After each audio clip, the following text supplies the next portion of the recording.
What is up, guys, and welcome to another episode of Guarani Vision. Welcome to the first ever podcast dedicated to Paraguayan football in English. As always, I'm Roberto Rojas, and joining me as always as in the show is Federico Perez, Maria Britos, and Ralph Anna. And guys, we have a lot to talk about today, as we always do every week. I mean, it's nothing different that we see. There's been a lot of things that have been going on in terms of games. We see, that heated race going on in Paraguay. It's continuing. It's getting hot.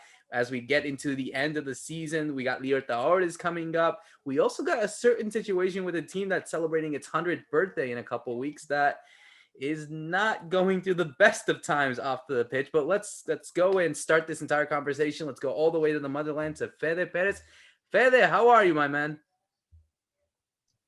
I'm good, Roberto. Nice to see you. Nice to see Maria. Like always, Ralph. Hi to the crew. Hi to everyone listening to Guarani Vision. Like always, another episode. We got so much to talk about. I don't even know where to start, actually. We've had a thrilling weekend, another thrilling weekend just to make it even better. This tournament is just so tight, like we've been saying in the last episodes. This opportunity, you don't know where it's going to go. You don't know which team is actually going to be the one that's going to pick up the tournament, that's going to pick up the trophy at the end of all of this. Libertad has the advantage now, but this can all change, right? Especially due to the tight calendars, especially now that everybody knows the teams that are going to play Libertadores, that are going to play Sudamericana soon.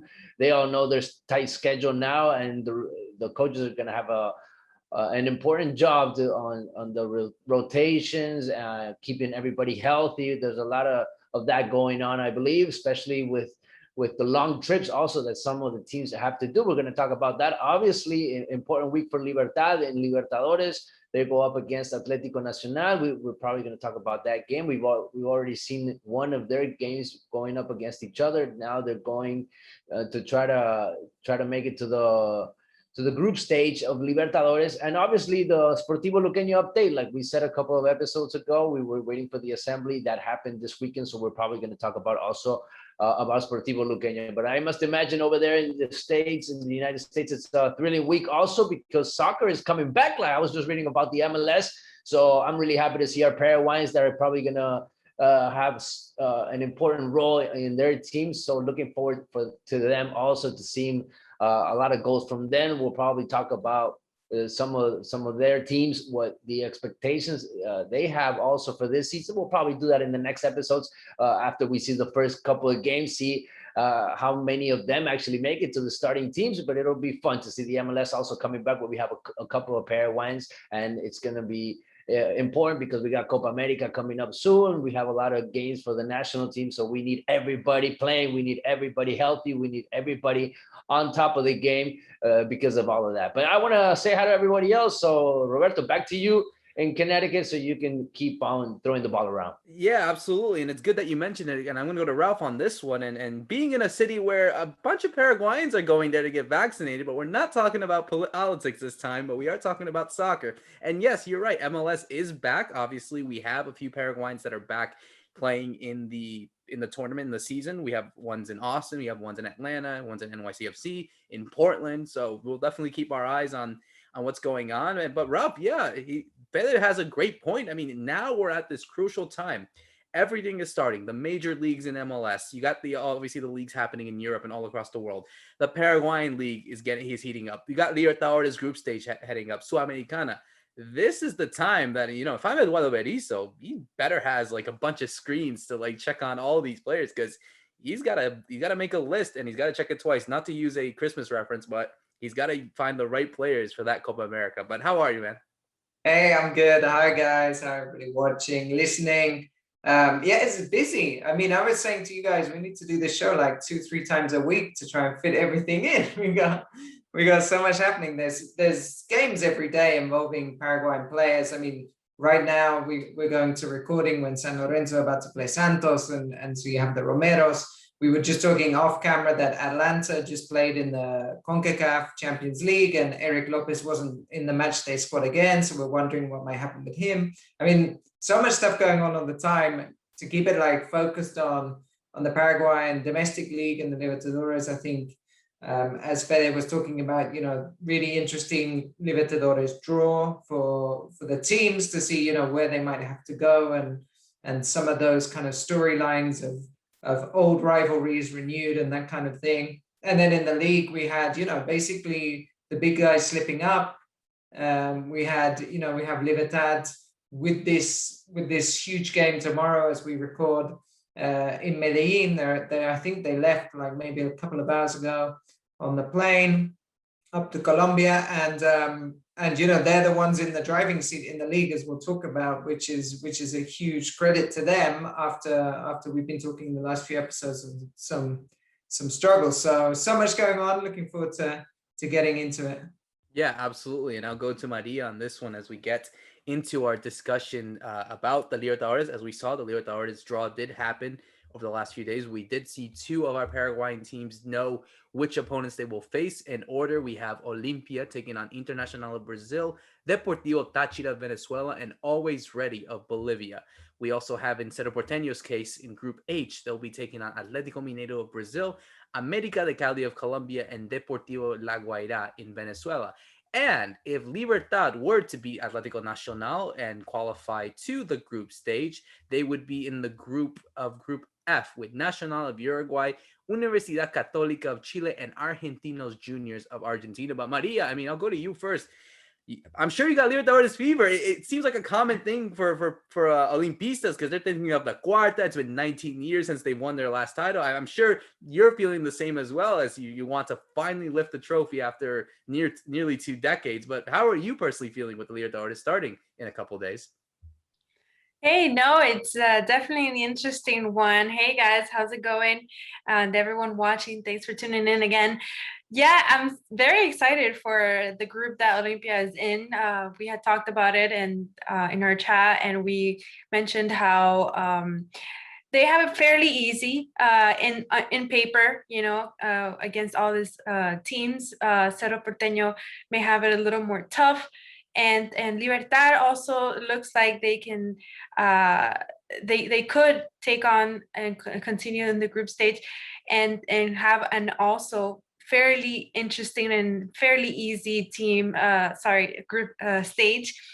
So as an Olimpista, obviously we want to get there. It's been a while since we've even been to the further stages of the Libertadores. So hopefully, they can get their gears going and finally make us a little more proud, and we'll see what can happen. But yeah, I think we have a little bit of we can breathe easily after we were drawn in this group.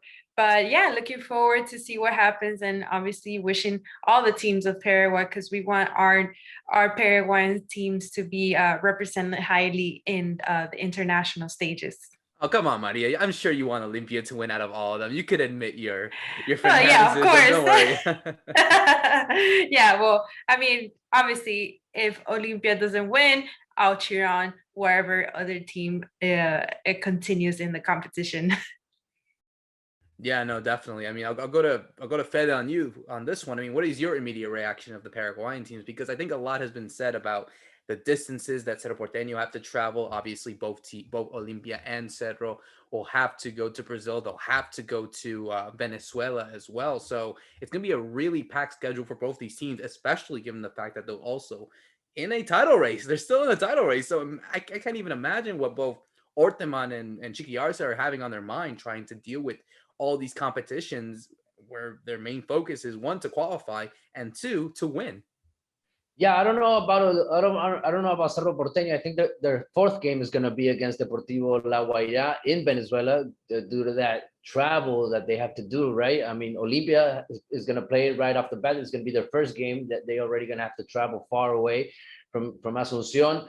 I think that trip is very important, because making it to Venezuela is so hard right now. It's the longest trip that you can make from South America, from Paraguay. Also, most teams in Paraguay try to avoid going to Venezuela these last couple of years because of the whole situation in Venezuela, and especially because the teams have gotten stronger also. Lately you don't really want to play against Venezuelan teams. They've become tough teams, even though their league probably is not as competitive as ours. But in Libertadores, in Sudamericana, we're seeing that these teams are evolving and they're kind of getting used to it, especially those big teams like Deportivo Táchira and Deportivo La Guaira that will go against Cerro Porteño.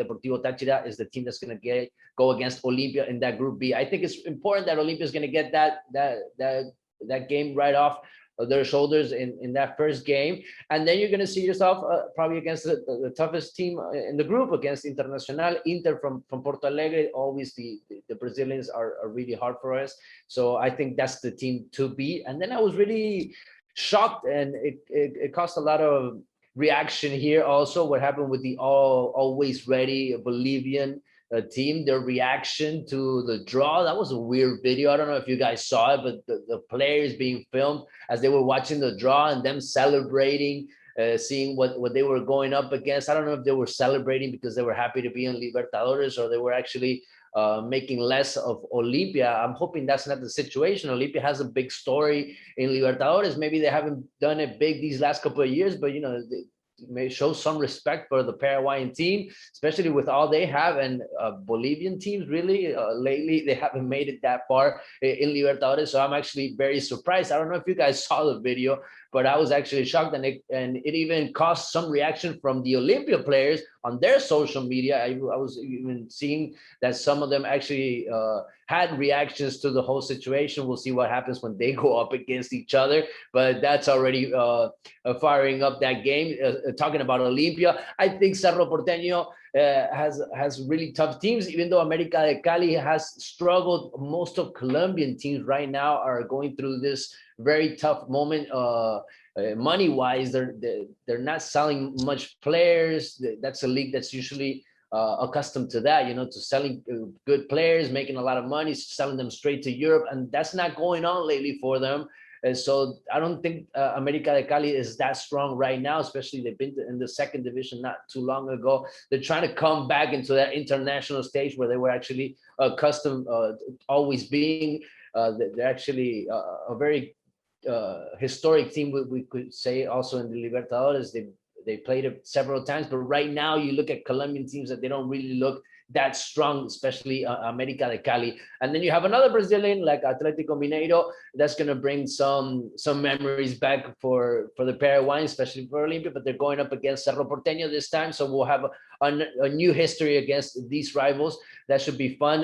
Cerro Porteño also has a couple of Brazilians, so they're probably going to have some recommendations, have some tips for the coach and for their players going up against Atletico Mineiro. Just looking at what could happen, not involving yet Libertad, but Libertad could make it there, right? If they're not gonna make it into the Libertadores, they'll be in Sudamericana. I'll leave that one hanging just because we don't know what's gonna happen yet. The game against Atletico Nacional will happen very soon, and then I'll probably talk about what could happen with Libertad. I think they're very strong. I think they have everything to make it to the group stage and make it big in Libertadores, but they just haven't been healthy, right? We haven't seen the starting team from Garnero yet. They've been struggling. They've had this trouble of not being able to repeat the same starting team, which is something that Garnero likes to do. That's part of his style, and he just hasn't been able to find that team yet.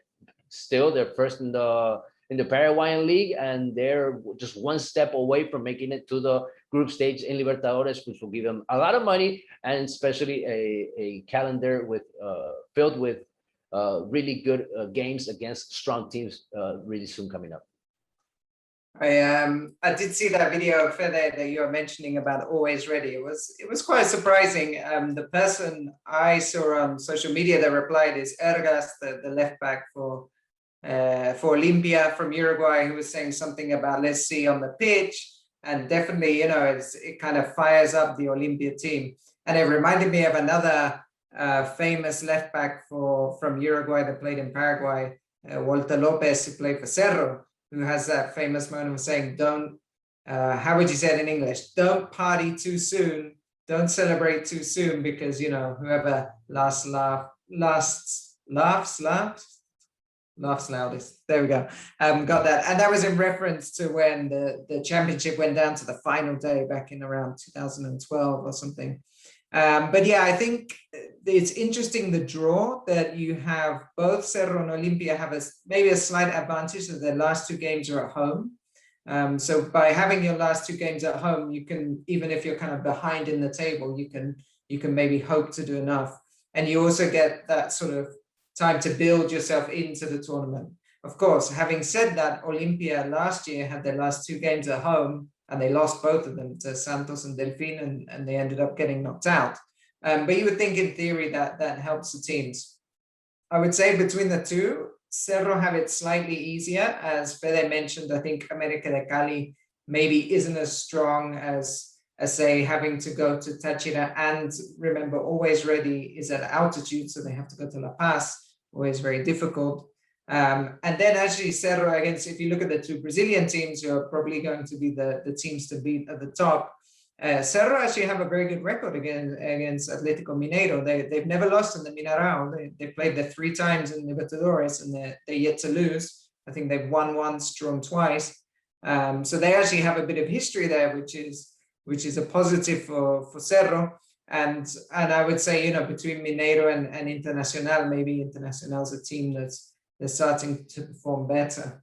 And one last thing about travel, Fede, you're mentioning going to Venezuela because it's very long. The issue they have that, although it's a short trip to Brazil, the big issue with Brazil right now is COVID. I mean, it's impossible not to talk about this tournament and traveling around and not talk about the pandemic.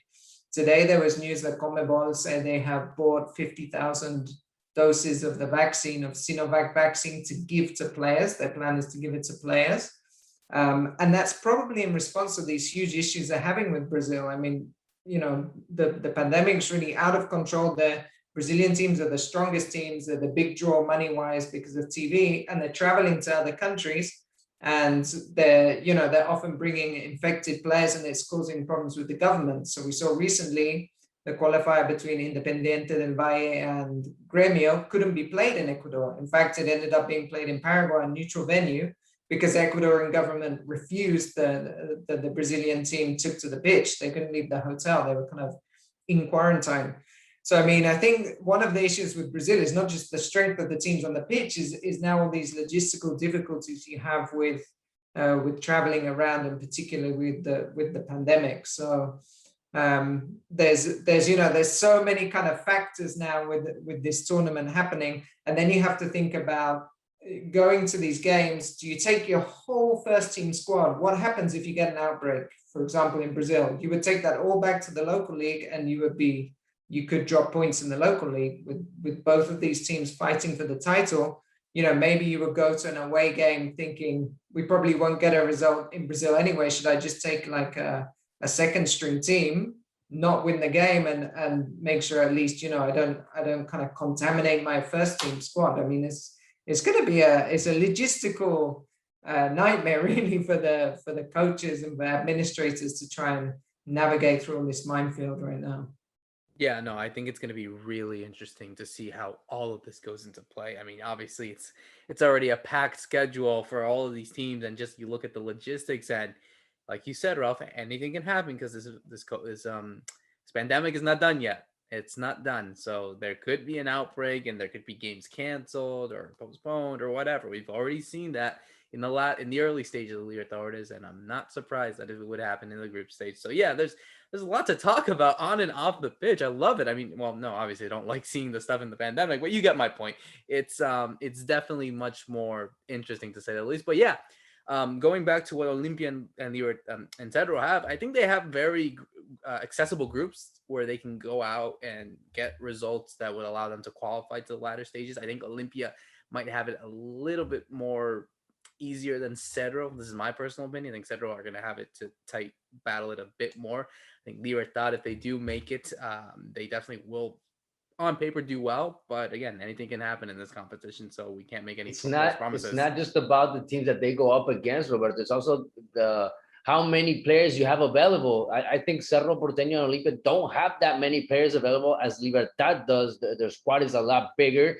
They have a lot more players that they can actually do this rotation that I was talking about. But Olimpia is going to get a couple players back. Derlis Gonzalez started practicing again this week. That's a top player, probably the one that that has the best salary in the team, and already also a national team player. We're talking about a star that Olimpia is going to get back. Roque Santa Cruz, they've been taking special care of him these last couple of games also, so he can make it to the Libertadores. I think Olimpia is thinking about its plan also to try to keep everybody healthy so they don't have this kind of trouble in Libertadores when they have to play every 3 days. It's like, I think it's 45 days, 50 days. That's just going to be crazy for all these teams.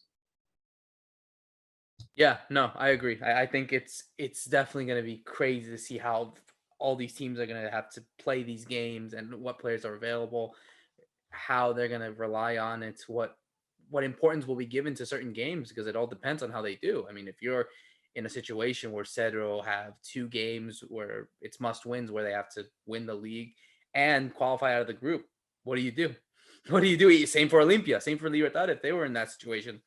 We just can't wait to see what happens, but I think it'll be definitely a fun one. And you had mentioned it, Fede, about what's been going on in the group stages. The qualifiers. They do play Atletico Nacional, I believe that I'm talking about. They won the first game 1-0 over there in Asunción, and they head to Medellin tomorrow, or at least at the time of recording. But how confident are you of Libertad getting the results in Medellin to advance to the group stages? I'm comfortable. I think they played a very solid first match, even though Silva, their goalkeeper, had to work a lot. I'm expecting actually for Atletico Nacional to make it really hard, just because they're such a physical team. They're so strong. They're made to attack. Also, they're an attacking team. So you're gonna have them go against you, and Libertad has to get ready for these kind of matches. It's got to get used to playing against these kind of teams. So these are the kind of teams that you're gonna have to beat if you're really gonna want to make it far in Libertadores. So I think it's just a great exam for them, a great test to see if they're really made out to make it, to earn it. And I think they really are. I'm thinking a lot about the strategy that Garnero is going to use. We talked a lot about him and the troubles he's having fixing the games as they go by during the 90 minutes. I'm not seeing the best out of him in that point of view. The subs that are coming in, the way he's resolving the games, I'm not really liking that. But he does have so many good players. He's not going to have Tacuara Cardoso, one of his forwards. He's not going to have Antonio Barreiro on this game. He's not going to have Marlini. Probably all starting players. They're all out for this game, but he has so much talent. He has players that are coming in and are taking their chances, like that the midfielder that came in on this last game after so long. I'm talking about Villalba scored. Villalba's coming back. I was actually going to mention one of the midfielders that came back on this last game that's probably going to start against Atletico Nacional. Ramon Martinez. No, Ramon Martinez is probably not going to play this game. Blas Diaz, right? Yeah.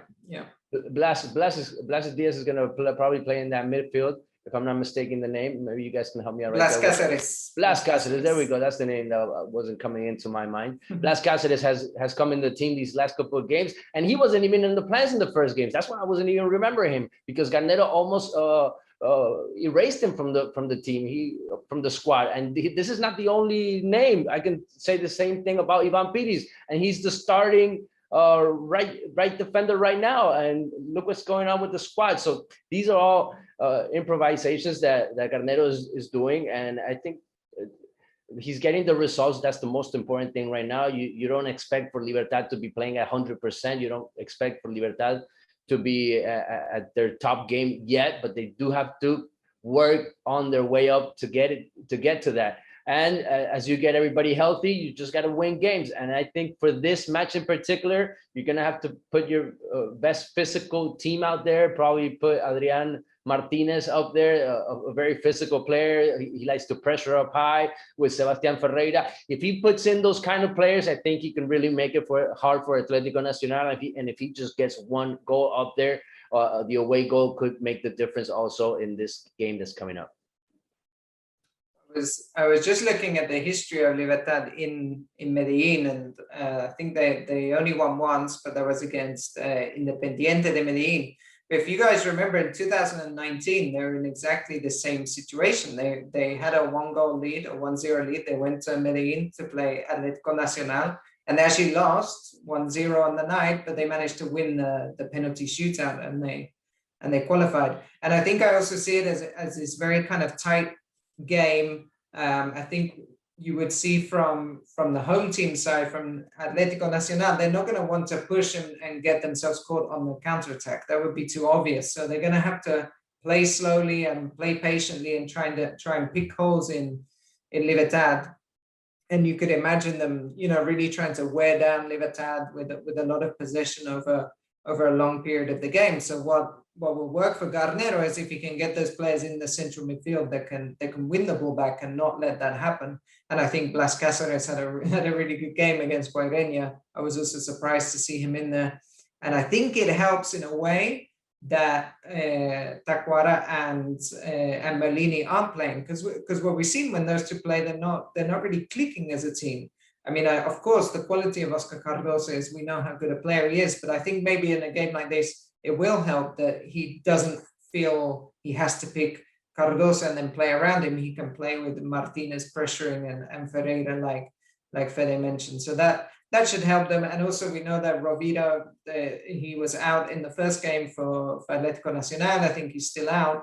So that's a real help, because they definitely missed that player that kind of glues the team together and can hold possession and have that range of passing. So positive, I think Libertad maybe, they still won't win in Medellin, which they haven't done for a long time, but hopefully they will get at least the draw that they need. And with that goal, any away goal is going to help them so much.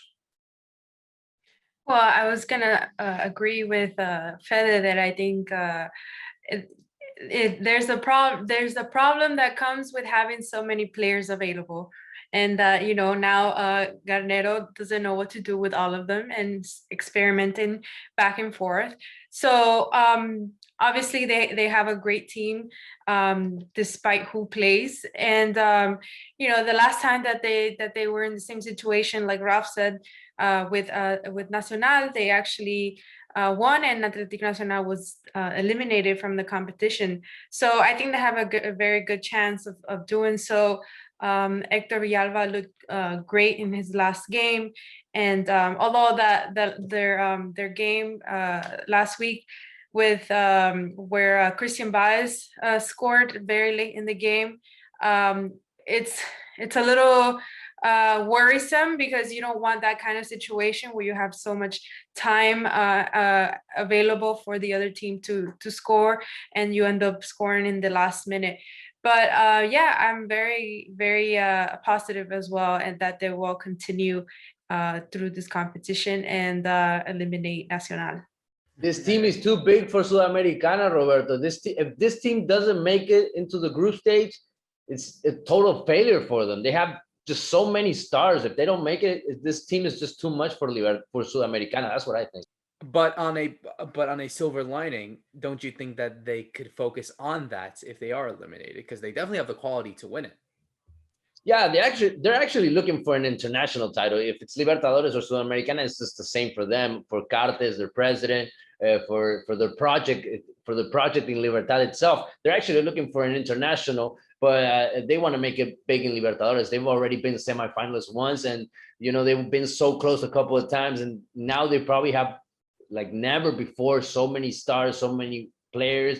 They took the ones that had just way too much experience and brought in talent from other places. I think Libertad just has too much roster for a tournament like Sudamericana, especially even if you look at it from their budget point of view. They spend so much money on that roster. They need that money from the group stage, even though, like we always say, they have a very important person behind them, like Cartes, that puts in a lot of money in the club. But hey, who doesn't want $3 million, right? It's a lot of money, even more money than what they have. So they got to take anything that they can get. But yeah, no, I agree. I think they definitely have that ambition to obviously win something. Obviously, the Libertadores is the big trophy of them all. So you want to achieve greats and achieve high. So I completely understand. And I think Libertad do have the enough quality to advance. I think they do. I think if they're able to hold on quite early and try to stop Atletico Nacional to get any chances, even if they try to score as well, just try to go and get the result that they need. Get the away goal if you have to, and then try to sit back if you have to and try to be as conservative, because I think that's the only way that you could win it. But again, I think this Libertad side really wants to be free-flowing and attacking when it comes to these type of games. And we'll hopefully see and hope that they do make it to the next round. And now switching gears to what's been going on in the league. And guys, it's a recurring theme. We keep talking about it. Fede had mentioned it in his introduction. This league continues to surprise all of us as we talk right now at the time of recording. The top 5 teams: Libertad, Nacional, Olimpia, Cerro Porteño, and Guarani, all separated by 3 points with only 7 more match days to go. I mean, Ralph, I'll go to you on this one. It's certainly getting tight, and with games that are coming up, the big one I think is going to be, well, I think you would say direct rivals, because you have Guarani taking on Olimpia on Saturday, and then on Sunday you have Cerro Porteño taking on Libertad. I mean, boy, talk about huge heavyweight clashes to go into before your Libertadores games. Yeah, I mean, when you have this 10-team league and then the top 5 are all fighting for the title, you're going to have these big games every weekend. So we had last weekend Libertad Guarani, and now this weekend, we have these other tough asks. And I think the Cerro Libertad game, to kind of wrap it up, is going to be a great battle between maybe the best team, as Fede is talking about in terms of Libertad, but probably the best coach in Chiqui Arce, who gets the most out of what he's working with. So that'll be a really good matchup. And I think what I saw, which was really surprising, was to see Cerro concede 3 goals against Luqueño, which is, that this is a team that hasn't conceded a lot so far. So they had this game where, maybe things, I don't know how to explain it, because you had a couple of crazy goals in the way of Luis Cabral, the centre back, scoring from outside the box. Is, maybe they couldn't have really prepared for that or defended for that. But the fact they do concede 3, and it could have been 4 because Miguel Martinez saves the penalty, that's definitely something that Chiqui Arce is going to be concerned about and looking into, I think, preparing for a game against Libertad that has so much firepower, and a team again like Libertad that are scoring now goals from all over the place, because you had Enciso, the 17-year-old, scoring last weekend. You had Tito Villalba, who hasn't really shown much since he's moved to Libertad, but he had a really well taken goal with the ball over the top that he runs onto and manages to finish, and then he does the same again and has the ball in the net, but is ruled just offside, I think, by VAR. But there's a lot of stuff to work on for Cerro, and I think that game, that's the one I'm kind of interested in. But then, before that we got Olimpia, and I remember Maria in the last episode was not convinced by Ortaman yet, and I think that was a fair point, because the showing against 12 de Octubre at the weekend, really they saved the game with that it's not even a 99th minute. I think it's a 100th minute equalizer by Tito Torres, and he's very lucky because the ball, takes a deflection and he's on hand to head in. I mean, he does all credit to Tito Torres for the goal, but I mean, it's a lucky break for Olimpia. And I thought in that game, 12 de Octubre played, they put themselves in the position to be winning. They played very well. Juan Aguilar in midfield had a great game, pressuring everybody. I was really impressed by him. So I think, Olimpia going into this weekend now also have a lot to work on. So between Olimpia and Cerro, they're kind of the teams maybe playing catch up, not just with points, being behind both Nacional and Libertad, but playing catch up in terms of their most recent performance. Well, I was going to say the same thing, Ralph, going back to Ortaman and their draw to Luqueño, 12 de Octubre, and it's a sad one, because you expected more out of this team, especially against 12. Not because they're a better team, but because they have to perform already in a better quality, and they need to be on top of, if they want to win the Apertura, then they just need to have that mentality of winning and not drawing, not saving the game, because it's not that mentality that you need if you really want to win it. So I'm still sticking with my prediction that they're probably not going to win the Apertura. I'm going to go with Guarani. I think we're all rooting for them still. So yeah, and then the other game that I wanted to touch on was Libertad a little bit, because they did draw as well. They won.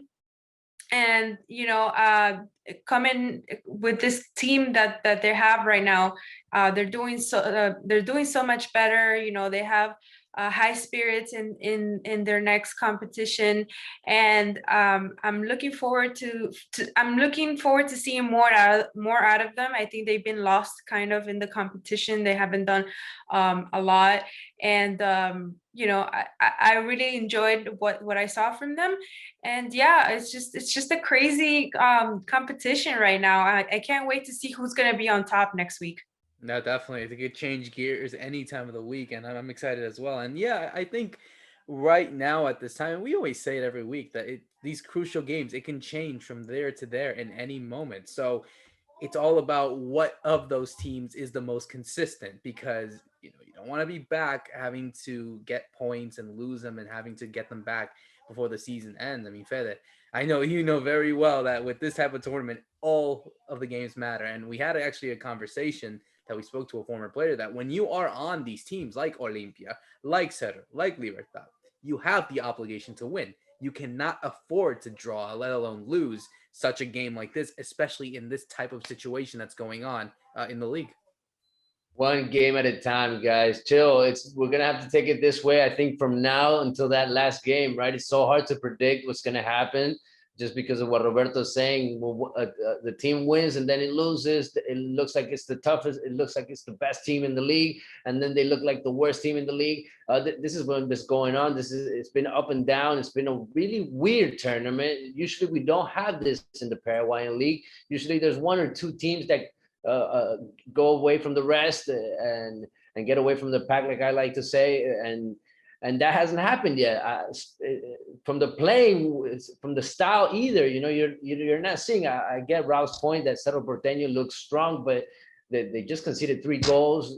You're seeing them having trouble because they don't have a big roster. So if they lose a couple of players, they're gonna have problems. And Libertad has this tremendous calendar, but they're winning the big games. They just beat Guarani, and that was a huge game for them to get the confidence back after the Olympia game. So I think Libertad is in the fight there also, and Cerro Porteño, because of the way they're playing, you have to count them in. And Olympia, just like Maria was saying, they're just having these up and down moments, and Orteman is still kind of improvising. He's still kind of getting to know everybody. He's giving everybody chances, even in different spots. And that was kind of weird to see against 12 de Octubre, Chelo Stigarribia in that midfield. He didn't work out. The subs taking Alex Silva, which is one of their best players, out halfway through the game. They couldn't get shots at goal. That was so weird from Olympia. This has to be an attacking team. This has to be a team that's always having shots, that's always getting the ball to their forwards. You have Pita coming in the game and he's just not doing anything. So you clearly have to get everybody that's off the pitch right now, like the players that I was talking about earlier, Roque, Derlis, Walter Gonzalez. You need to get them all back so you have them all available for this very important part of the tournament. Who's going to be the strongest team? The team that wins the most. That's how easy it's going to be from now till the end of the tournament. That's what I think. It's really hard to predict it just because of everything that's been going on and because of this tight calendar that they're going to have to face up against now. All of these teams. Only Guarani is going to be the team that's going to play once a week, but they just lost probably their chance of staying up there. We'll see if they have another one, but I see it hard for them. The other teams are not gonna lose that many. Well, it's the ultimate test. It really is. I mean, Ralph, this is definitely the crucial moment. Literally, Yeah. everything's starting. I was just going to make a quick point that Fede brought up, and I was wanting to bring up about that Chelo Estigarribia playing in central midfield, which turned out to be like a huge mistake by Orteman, and I think it was forced on him by the sense that Ramon Sosa came back from injury, and Ramon Sosa is too good not to put in the team, but he knew Estigarribia had a really good game the game before, and I think he was trying to fit 2 players into a system any way he could. And that's maybe some of that inexperience, of a coach where he wasn't willing to just take the take the decision and say, okay, Ramon Sosa, even though he's coming back from injury, whereas Estigarribia is on form, I'm going to have to drop Estigarribia, the more experienced player.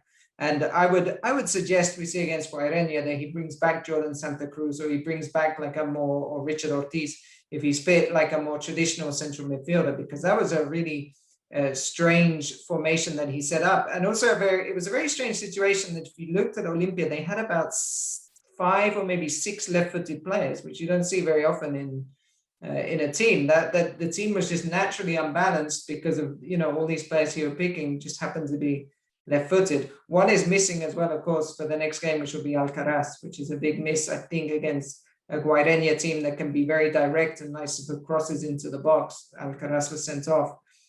So that could, they're gonna get Diego Polenta though back. He's probably gonna play in that spot. We haven't seen him since the last tournament. We haven't seen him since last year. Who was the strongest defender last year? Yeah. So that could be, if he can form a partnership with Salcedo, then that could help them to get over the line. But it's definitely looking like Libertad. Just as we were talking about Libertad, by the way, we keep talking as if they're not doing that well. I just checked their form. They've only lost 1 game in their last 8. So then, you know, we expect so much from the team. Maybe we're demanding of them, but they've only lost 1 in 8. So they're sitting in first place, and they really probably are the team to beat, with the strongest side out there. And that's the factor that can decide a championship and not decide a championship. I think it only goes from there, just to get that kind of form and to maintain it during the course of various matches. So I completely agree. We're going to close it out with one last thing, and we talk about this. We've spoken about this during previous shows before, but we're going to go back to what's been going on with Sportivo Luqueño. We had mentioned before that there are elections going on, and it just happened. And Fede, I want to go back to you on this one. What is going on in the República de Luque? Oh, it's so hard to explain. It's so hard to wrap it up. It's so hard to tell somebody that doesn't know what's going on in Luqueño these last couple of years. We tried to tell some of the story on that episode. I think it was 2 episodes ago with Ralph, and we said that the assembly was coming up, but we also gave everybody a heads up that we probably were going to have 2 assemblies, and that's what ended up happening, Ralph, this weekend in particularly. Celso Cáceres, the former president, or still the president, call it as you want, did the assembly on Saturday, saying everything was legit, saying that everybody that was coming in to voting was legit. About less than 200 people went to that assembly, and then on Sunday, the runner-up, Rodriguez, also had his assembly, where about a little more than 200 people also went. So there's not that much difference if you look at the numbers from one side and from the other side. I'm just looking at what happened this weekend. But now we need to get the ruling. We need a decision. Somebody has to come here into this game and say, you're the president, you're not the president. Somebody needs to tell these guys who's going to run Sportivo Luqueño. And that's the story right now. That's what's going on. Celso Cáceres, like I was telling you guys off the air, still has the key in his hand, and he has to hand it off. But he's not going to let go of his place. He's not going to let go of Sportivo Luqueño unless we have a ruling from the Supreme Court, even maybe here in Paraguay. I don't know if it's going to go all the way up there, but something needs to happen in these next couple of days, because the players need to get paid. The club needs to go on. The club has a live, games must go on. So they need to put an end to this this week. It can't go from this week. And if we're going to expect something to come out of the justice here in Paraguay, that's going to take a lot longer. So I think that something will happen this week. Something will happen in the next days, and hopefully it's good news for Luqueño. And hopefully what I said that could happen a couple of episodes ago won't happen. And I'm talking about Luqueño being fined, being sanctioned due to the situation, because they have 2 presidents now, and they all say, I'm the president, and nobody wants to let go of the power. Ralph, you want to put some light into the situation? Yeah, I think you summed it up very well, Fede. And I think one of the key points for me was looking at those numbers. I mean, in a way, it's not a lot in absolute terms. I think it's 135 people voted for Celso Cáceres and about 240 for Dani Rodriguez. But then if you look at that at percentages, and if they've gone head to head, I think that kind of shows where the real power should lie, and it's with Dani Rodriguez. What I understand is that same day as Celso Cáceres did the the first assembly, there was an injunction filed and, by a magistrate saying that this is not official. But then you still had people from the Electoral Commission in Paraguay were present. But then the Independent Electoral Commission, they only recognize what happened on Sunday, which is Dani Rodriguez's election result. And they're saying that they would take this to the court to make sure that result is upheld, because that's the one they feel is legal. I think it's like Fede says, this looks like it's going to be going to a legal battle. So the real interesting thing in the interim is what's going to actually happen day to day. Like, who's going to be looking after the stadium? Who's going to be paying the players? What's going to happen? Let's say now maybe the league kind of takes precedence. So I think both parties will agree that as long as they fulfill the games, that's the most important thing. But what happens in 9 games time when the league is over? Then you're going to have a big issue, I think, because then you're going to say, you're going to have the Dani Rodriguez's people saying, no, this is it now, we need to be there. So it's like a ticking clock. I mean, we probably won't get a decision very soon, but something's going to have to happen. And I think, as Fede is alluding to, is if you wait for the courts, it's going to be too long. So there's going to have to be some kind of out of court settlement or negotiation for this to be kind of concluded, because otherwise it would drag on. And if the APF would get involved, or more FIFA, because FIFA have already acted last year, they suspended Olympia's club president for life. So if FIFA don't like what's going on, then that could be a huge problem for Luqueño, because of course, if you're thinking, what if they get banned from continental competitions for 5 years or something, that's all of a sudden that would be possible revenue. They won't be able to sign players because no one will want to come if they know they're banned. I mean, there's a whole kind of variety of sanctions that could happen that they could be threatened with. So let's hope it does get resolved very soon. The 1st of May is their anniversary, Roberto. The whole city, I just went by a couple of days ago, is painted yellow and blue. They're so proud of their club. They're so proud of their colors. I just hope they can have a good one. I just hope they have a fun anniversary and a peaceful one. But it doesn't look that way. We're just like 15, 16 days away from that. And right now it's a whole battle going on right there. It's a lot of drama that we always see on the pitch, and even off the pitch, it's just as crazy. I mean, it's always something new in Paraguay. There's always something going on, and that's the best way to close it off. It's full of drama, and I feel bad for anyone not catching up on all of this, because there's a million things going on. That's what we're here for. Exactly. That is why we are here for. So, guys, I think we can close off on another great episode as always. As of course, you can listen to us on YouTube, on Spotify. Make sure to like, subscribe, comment. Obviously, follow us on Twitter. And again, for all of us here at Guarani Vision, for myself, Roberto Rojas, Fede Perez, Maria Britos, and Ralph Hanna, thank you so much for listening to another episode. See you soon.